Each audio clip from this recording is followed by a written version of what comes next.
waaw ñi ngi am contenté di nuyu Sénégal yëpp di nuyu waa Diamaguène Sicap Mbao ak waa région de Dakar tey fii lañ nekkoon je pense que mbégte la ñu am ci recevoir le directeur Seyni Diène ci taxawaay bi parce que quand même ñëpp xam nañ ni depuis 2 mois quand même les équipes sont sur le terrain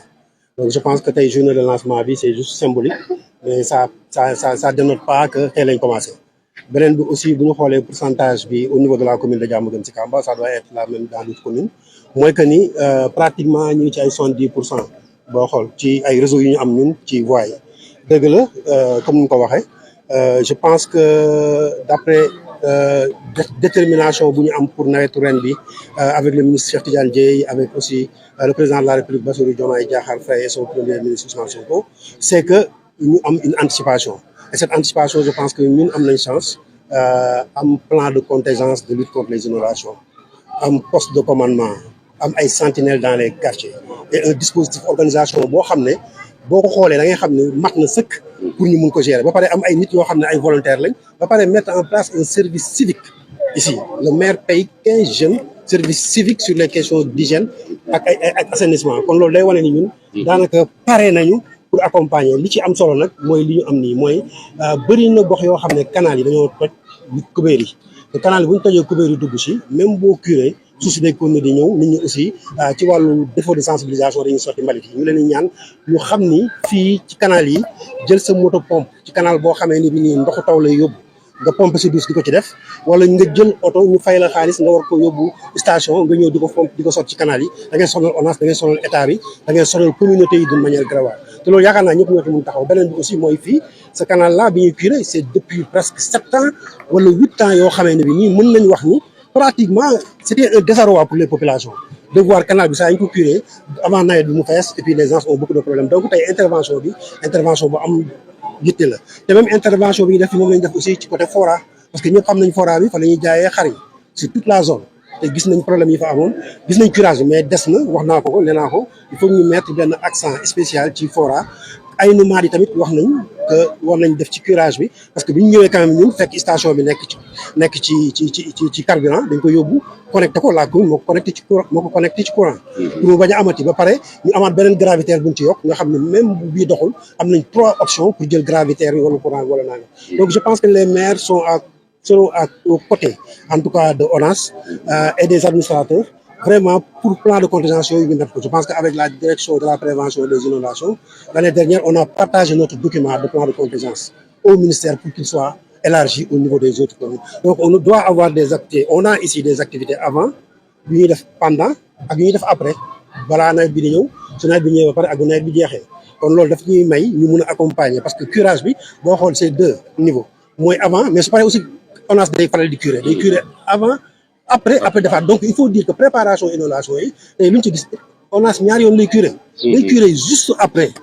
inondation bi mais bu ñu ma desewaat aussi 1 mois day ñëwaat pour curage kon je pense que cette collaboration là daal vraiment beneen bi tamit wax nañ li nga xam ne moo ñu war a lëkkale entre maires yi ak ONAS parce que maires yi ñoo xam nit ñi parce que foo juddoo yaroo fa ba am fa plus de 40 ans nekk fa maire foofu xam nga fa comme foofu kenn mën la identifier acteur bi moo fi liggéey wala déet donc on connaît tous les acteurs ñun acteurs yooyu OPS yi ngeen wax ñoom lañ dagale la mairie recruter leen def leen service civique di leen fay par weer parce que bëgguñu ci xaar kenn te xam nañ ni approche bi depuis le président ñëw dafa wax ni président Diomaye approche communautaire la bëgg que la communauté soit impliquée ñii nga xam ne ñoom Pape Ba ñi yore ñi ñoom boo doon gis seen i image yi ngay gis seen bopp mu des ci biir rek ngay gis ñu ngi toujours ci biir canal yi et y en a beaucoup donc tel vraiment félicitations la remercier leen avec les autres administratifs aussi ñuy appuyer lu bari ñu xam ne zone bi ñu nekk c'est une zone sensible mais aussi remercier leen ci Tali Mame Diarra bi parce que Tali Mame Diarra c'est avec piste de lañ defoon canalisation yi tey li may wax ONAS rek après indi nañ Promoville pour mu def tali bi pour que Tali Mame Diarra coow bi ñu doon coow di woo ONAS nan ko yaay def te yàlla xam na ni waxuma la Tali Mame Diarra mais du ci yeneen nee naa leen fii dañu am Promoville mu def ay ouvrage ñu am APIX mu def ay ouvrage dans la piste 2 ñu am AGEROUTE mu yor ay ouvrage ñu am Fondation Droit à la Ville ñu am ay ouvrage donc on a tellement d'ouvrages au-delà des ouvrages yi nga xam ne moom la ONAS yor te saa yu amee problème nit ñi yaakaar nañu ONAS rek moo war a régler problème bi te ONAS am na yoo xam ne sax kenn responsable ko maanaam kenn jëlu ko teg ko ci loxoom donc il faut que ñu décloisonner. Décloisonner jël les moyens teg ko au niveau de ONAS mu nekk le centre parce que loolu mooy métier comme ça mu mën a def liggéey on ne peut pas être dans un état boo xam ne ni ko décloisonner loolu nag c'est une expérience pratiquement de 20 ans donc lépp lu ñu tëgg ci wàllu loi wala ci wàllu approche ci wàllu inondation sama loxo mi ngi ci biir donc su ma waxee nit ñi mën nañ comprendre ni kii wax c'est un acteur pratiquement de l'assainissement et des inondations yaakaar naa ni moo tax ñu mënoon def dans le cadre du programme Vivre avec l'eau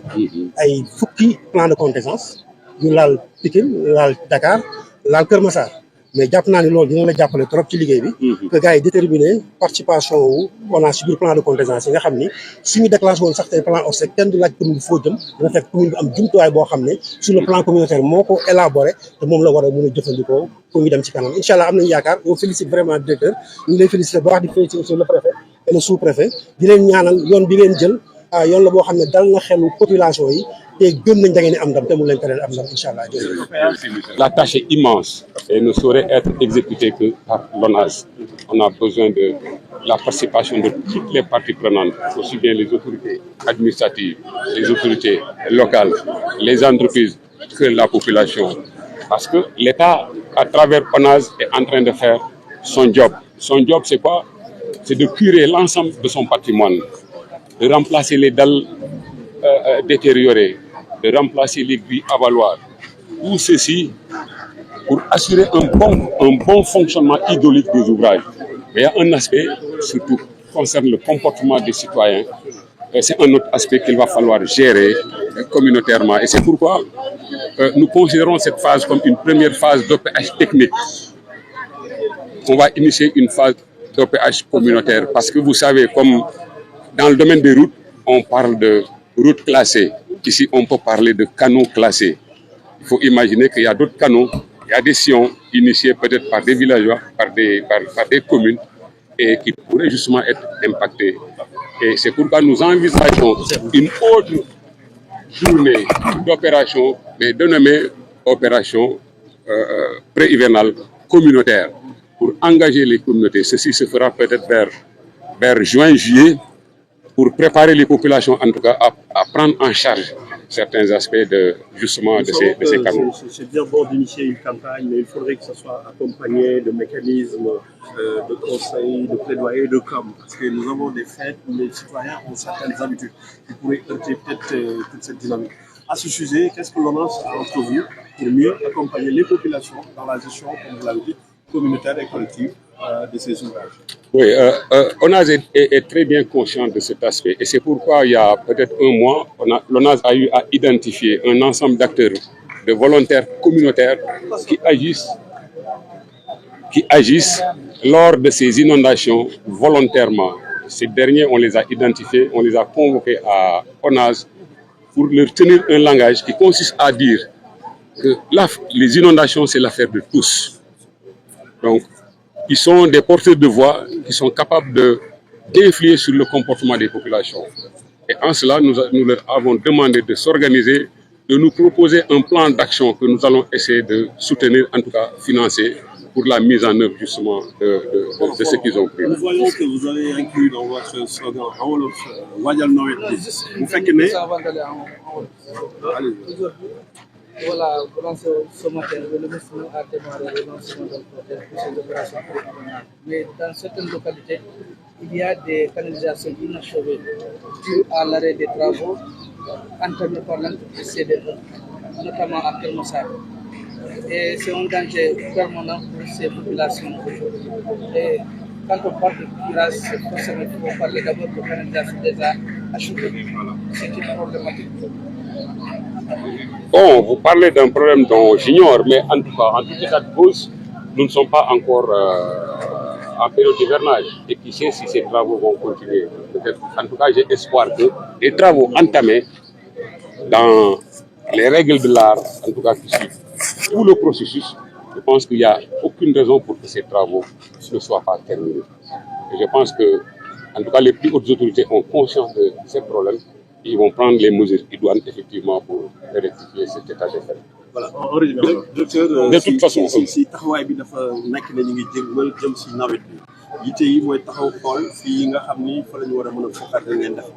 taxawaay bi tey lu ko ak magal boobu tam yan yitte ngeen ci indi ngir mën a dalal xel ñi nga xam ni ñooñu la yitte yu war a jëmal. waaw maa ngi leen di gërëm di leen sant d'abord il faut que ñu rappeler que tey dañ ko téye woon mu doon journée bi ñuy wax opération pré-hivernale maa ngi ciy gërëm ministre bi ba mu ñëwee d'abord lancé journée yi fële ak Cambérène bi mu paree ñun dañu retenir woon visiter ay sites peut-être problématiques pour en tout cas marquer dans la conscience collective aussi que commencé nañu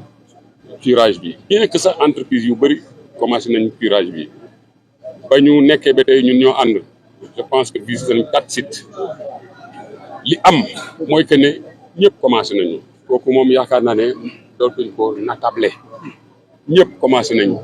lan moo des li des mooy yàkkamti waaxu parce que temps bi mayuñu ko fii ak juin peut-être soreetul te kenn xamul actuellement ñu ngi ci ay dérèglement climatique événement yi mun nañ am instant bu ne donc bu ñu relever défi commencé bi défi li ñuy xaar mooy que ne rapidement loolu tax entreprise yi bi ma jaaree yëpp dama leen ne moment bi am ngeen temps pour sax gagner temps pour daw rapidement parce que si toutes les conditions sont réunies maximise ton évolution maximise la cadence parce que kenn xamul ëllëg yan gàllankoor ngay am te liggéey bi ralentir wala mu taxaw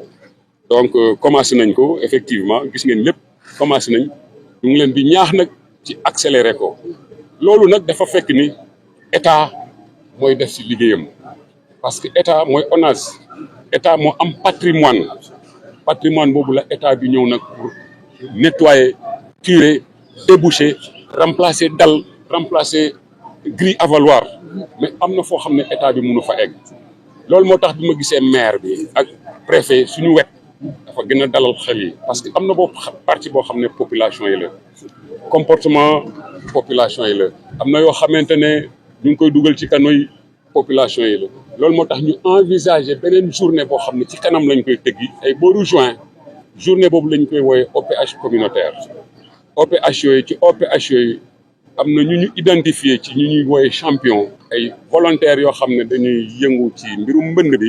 identifier nañ leen ba dajale leen ONAS incha allah dinañ continuer ak ñoom liggéey bi pour que OPH communautaire bi fi leeg ñaari weer ñu mën ko exécuter parce que ñun OPH bi ñuy def ni mën nañu wax ni OPH technique la réseau classé bi la ñuy entretenir mais am na réseau non classé am na foo xam ne peut-être ay siwan la xotti la rek mais li muy doon xotti yëpp day laaj entretenir pour que mu mun a def liggéeyam kon nag voilà lii moo taxoon lii moo ñu yëkkati woon ñu ngi ci woo population yi yëpp. jamono joo xamante tey ñu ngi waajal nawet rawatina curé canalisation yi mais am na bërëb yoo xamante ne tàmbali nañu canalisation yi mais ba tey liggéey bi yeggul. te loolu ay weñ sax dafa dem ba génn te loolu mun na doon benn danger ak tawit nawet bi demee ba yegg si tamit travaux jeexul ñu jàpp ne ñu su bëri jàpp ne entreprise CDE moo taxawal travaux parce que état bi da leen am te yooyu tam bokk na jafe-jafe su fekkee ne tey dugg ci loolu balaa nawet dëkk yooyu mën nañu am problème ci nawet. waaw dëgg la yaa ngi may xamal peut-être loo xam ne dëgg xaw ma ko noonu quoi sincèrement aw ma information boobu. waaw mais li ma wóor bon du ma fi tudd entreprise wala quoi que ce soit mais li ma wóor mooy que ne autorité yi parce que exemple man am naa ko mais pourtant bañ ci jógee dañ ko réglé entreprise bi continuer kon gëm naa ne loolu ngay wax nii bu tàbbee ci ñi ko war a yëg nañ jël motuwaay yi war pour chantier bi ñu continuer ko ba mu jeex. C'est bon. En tout cas man loolu gëm naa ko quoi. Question si vous me permettez. Ouais. Est-ce que si wàllu veille bi ak alerte bi pour accompagner OPH bi est-ce que yitte yooyu population yi am nañ déggandi foofu ci ONAS ngir gën a mën a taxawu leen tamit jàppale leen ci liggéey bi ci wàllu. waaw bien sûr xam nga ñun mun nañ wax ne démarré nañu fii ak nawet bi y a une équipe comme. ñu ngi nii taxawaa kii ñu ngi xam ne même buñ jógee fii ñoom dañuy continuer liggéey bi bu baax a baax parce que c'est nécessaire population bi ñu wax ak ñoom beneen aspect bi aussi mooy que ne wax naa ko sànq suñu xel dal na parce que on a le maire il est là donc li ñuy def yëpp ak moom lañ koy defal am na ci pàcc boo xam ne ñoom lay concerné pour wax ak population bi conscientiser population bi ñu approprier wu ouvrage yi de toute façon am nañ ci xel bu dal te yaakaar nañ ne niñ ko xalaatee dina ni demee incha allah. ñu ngi lay gërëm ñu ngi lay sant. Voilà, merci.